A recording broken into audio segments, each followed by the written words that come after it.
aqui dentro do Brasil, agente infiltrado, foi fazer treinamento em Cuba. Agora eu discordo profundamente aí dos meus colegas quando eles dizem que é uma ameaça. A ameaça dele já se concretizou. Ele tomou o poder sem ganhar a eleição. Ele tomou o poder, seja através do ativismo judicial do STF, seja por meio das articulações espúrias que foram feitas nesse Congresso que faz oposição ao governo Bolsonaro. Mas o Zé Disseu, ele manda no país. Principalmente porque ele tem ministros do STF que são subordinados a ele. Ele é o sujeito que fala, por exemplo, na cara do atual presidente do STF, que é o Fux, e chama ele xingou, não lembro qual foram os adjetivos, mas dos nomes mais baixos possíveis, e o cara não pode fazer nada, porque ele não passa de um serviçal dele, um serviçal do Zé Disseu. O Zé Disseu é poderoso, sim. Então, quando vocês falam, ele está ameaçando de tomar o poder, ele ameaçou, ele avisou e ele concretizou, ele tomou o poder. Ou vocês acham que Bolsonaro tem mais poder dentro desse país do que Zé Disseu? Zé Disseu tem mais poder do que ele. Zé Disseu tem alguns dos ministros do STF no bolso dele. No bolso não no sentido financeiro, mas porque que agem como espécie de capangas dele. Olha que você falou, vai ser matéria de site de notícias amanhã aqui. Não, isso daí é público e notório, não estou falando nenhuma novidade aqui. Não estou falando absolutamente nada que todo mundo já não sabe. Que se alguém não sabe disso, então realmente fica difícil, né? Eu acredito que todo mundo já sabe. Não estou falando nada que não seja absolutamente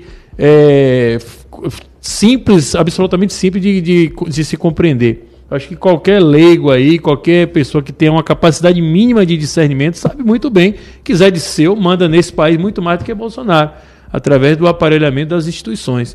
E o STF passou a tomar o poder, inclusive, a tomar as prerrogativas do Executivo, e é um fato lamentável de que Bolsonaro, infelizmente, acabou legitimando o poder que o STF não tem constitucionalmente ao simplesmente obedecer decisões absurdas. Decisões que não eram para ser obedecidas, né? E aí nós temos identificam um ponto de inflexão lá naquele momento lá da nomeação do diretor-geral da Polícia Federal, do Ramagem. Bolsonaro deveria ter peitado, deveria ter mantido.